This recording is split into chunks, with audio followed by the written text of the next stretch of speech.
ہے ملک کے اندر، لیکن ساتھ ساتھ بہت سی بڑی خبریں بھی ہیں۔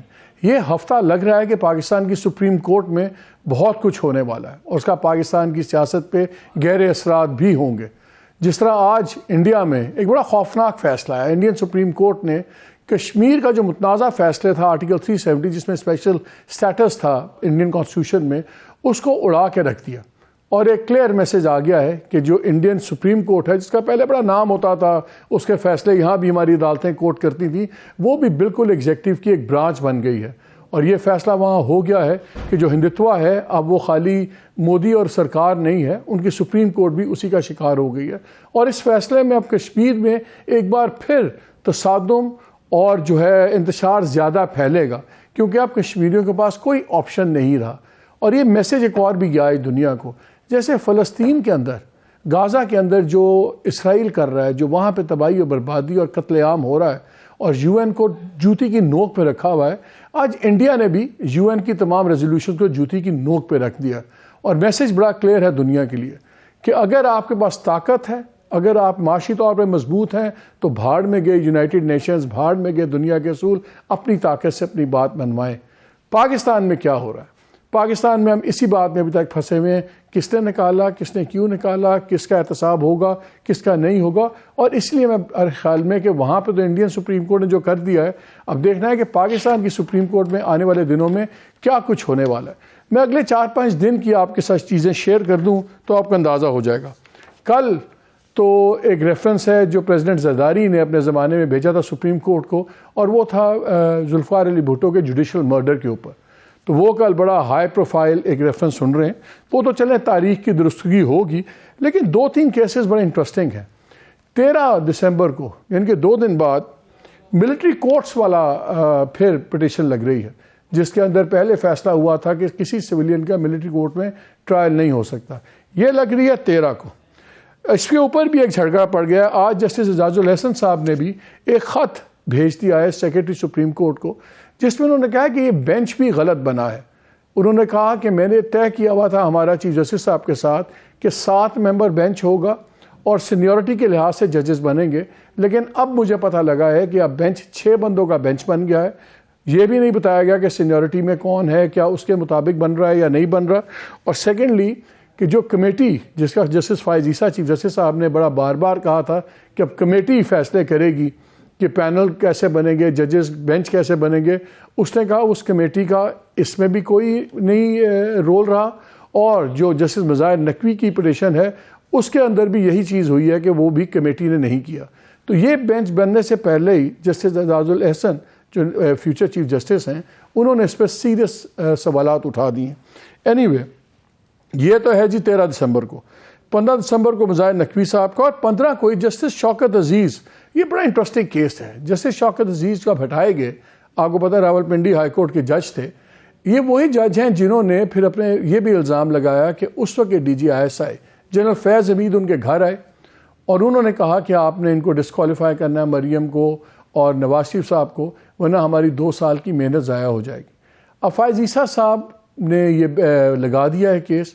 اب ان کا وہ دھرنا کیس بھی آپ کو یاد ہوگا جس میں ان کا فیصلہ ہوا تھا، جس کے بارے میں پھر یہ قیاس کیا جاتا تھا کہ جب یہ فیصلہ آیا تو اس کے بعد پھر انسٹیٹیوشن کے اسرار پہ جو امپریشن عمران خان صاحب دیتے ہیں، تو اس وقت حضرت وزیر اعظم انہوں نے ریفرنس بھجوا دیا پریزیڈنٹ کو، اور پریزیڈنٹ نے جوڈیشل کاؤنسل میں بھجوا دیا۔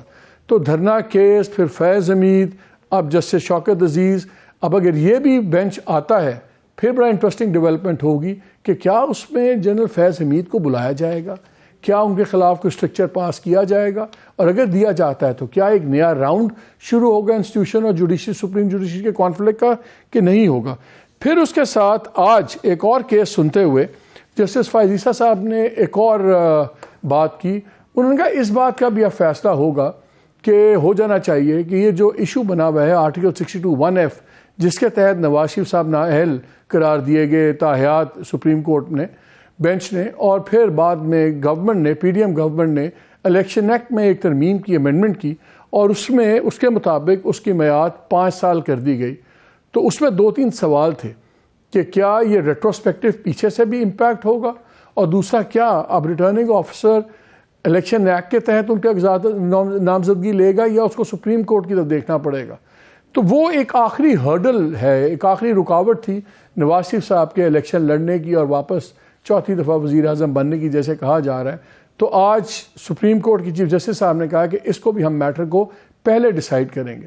لیکن انٹرسٹنگلی جو ان کے آبزرویشنز تھیں ان کی اور جسٹس اطہر من اللہ کی، اس میں دونوں نے اپنا مائنڈ دے دیا ہے، جہاں سے لگتا یہ ہے کہ ان کے خیال میں یہ معاملہ اب سیٹل ہو ہی گیا ہے اور یہ 5 سال کی مدت جون سی ہے وہی شاید پریویل کرے گی اور وہ تایات ختم ہو جائے گا. تو 2 سوال اٹھتے ہیں.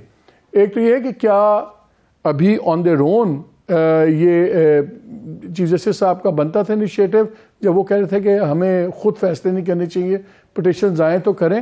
لیکن اس سے بڑا فیصلہ کیا جسٹس عیسیٰ اور جسٹس اطہر من اللہ بھی اس بینچ کا حصہ ہونے چاہیے، کیونکہ آج دونوں کے جو کامنٹس ہیں اس میں ان کا مائنڈ کافی کلیئر آ گیا ہوا ہے. تو یہ کافی امپورٹنٹ کیسز آ رہے ہیں اس ہفتے میں، اور جہاں یہ سارا کچھ چل رہا ہے وہاں پہ دیکھ رہے ہیں کہ بلاول بھٹو صاحب کا جو اٹیکس ہیں، کرٹیسزم ہے نواز شریف صاحب پہ، وہ الیکشن ریٹرک کی جو نارمل خیال تھا کہ ہوگا اس سے بہت آگے ہو گیا ہے. اور یہ میسیجنگ ہو رہی ہے. اور کیا یہ سمپل الیکشن والا جھگڑا ہے؟ جس طرح ہمارے ایک دوست نے کہا کہ نہیں جی یہ لورز کورل ہے، پہلے اکٹھے کام کرتے رہے ہیں پیپلز پارٹی اور پی ایم ایل این، تو اب غصہ زیادہ ہے. میرا خیال اس سے زیادہ ہے یہ بات. اور دوسرا ہم نے ایک اور انٹرسٹنگ ڈیولپمنٹ بھی دیکھی. کل تک جو بڑے لٹل نون تھے شیر افضل مروت صاحب، یہ جب بنے لائر بنے عمران خان کے تو ان کو ایک پرومیننس ملی. پھر ہم نے دیکھا کہ ان کو کھلی آزادی ہے. وہ کے پی کے میں 2-3 دفعہ گئے ہیں کے پی میں، اور جو ان کے جلسے نظر آئے ہیں اور جو کراؤڈز نظر آئے ہیں وہ بڑے میسو قسم کے کراؤڈ سے پیشنیٹ. اور بعد میں دیکھا ٹرنچز میں سے لوگ آگے آ رہے ہیں میسو. اتنی کھلی چھٹی کیوں ہے؟ کیا یہ بائی چانس ہے یا جہاں باقی جگہ پہ اتنی سختی ہے، یا پی ایم ایل این کو بھی میسج دیا جا رہا ہے کہ اگر آپ یہ سمجھتے ہیں کہ ہر چیز سیٹل ہو گئی اور آپ اپنی شرائط منوائیں گے تو یہ معاملہ دوسری طرف بھی جا سکتا ہے، چیزیں کھولی بھی جا سکتی ہیں. از دیٹ اے میسج اور ناٹ اے میسج؟ ان تمام چیزوں پہ بات کریں گے. ہمیں جوائن کیا ہوا خرم دستگیر صاحب نے، former federal minister for energy defence and commerce, vice president P M L N. ہمیں جوائن کیا پیپلز پارٹی کا مزوان قاہرہ میں، former federal minister for information اور ایڈوائزر ٹو پرائم منسٹر ہے آن کشمیر افیئرز آلسو. تو ایک دستگیر صاحب ذرا آپ سے شروع کرتے ہیں، بیکاز میں چاہتا ہوں کہ پہلے آپ سنیں بلاول صاحب نے 2-3 بڑی سخت باتیں کی ہیں. ایک تو انہوں نے یہ بھی کہا کہ 3 باری سلیکٹ ہو گئے، ایک باری الیکٹ ہو کے بھی دکھا دیں. اور اس سے انٹرسٹنگ بات زیادہ انہوں نے سیدھا اسٹیبلشمنٹ کو ایڈریس کر کے یہ بھی کہا ہے کہ دیکھیں 4تھی باری بھی وہی ہونا ہے جو 3 دفعہ ہو رہا ہے، پہلے ہوا ہے. آپ کرنا کیا چاہتے ہیں؟ سنیں ذرا کیا کہا انہوں نے. پیغام میاں صاحب کو دینا چاہ رہا ہوں کہ میاں صاحب آپ ہمارے بزرگ ہو، آپ کا تو پورا ایکسپیرینس ہے اتنے سارے دہائیوں سے، آپ اپنا ہی موقف سے مکر نہ جائے، آپ اپنا منشور پہ کھڑا رہے، ووٹ کی عزت کی سیاست کرے، ووٹ کی بےزتی کی سیاست چھوڑے، یہ سلیکشن کی شوق چھوڑے، 4تھی بار اب آ کے اصل الیکشن تو لڑے. 3 دفعہ سلیکٹ ہوا، 1 دفعہ میں چیلنج کرتا ہوں 1 دفعہ الیکٹ ہو کے آ جائے.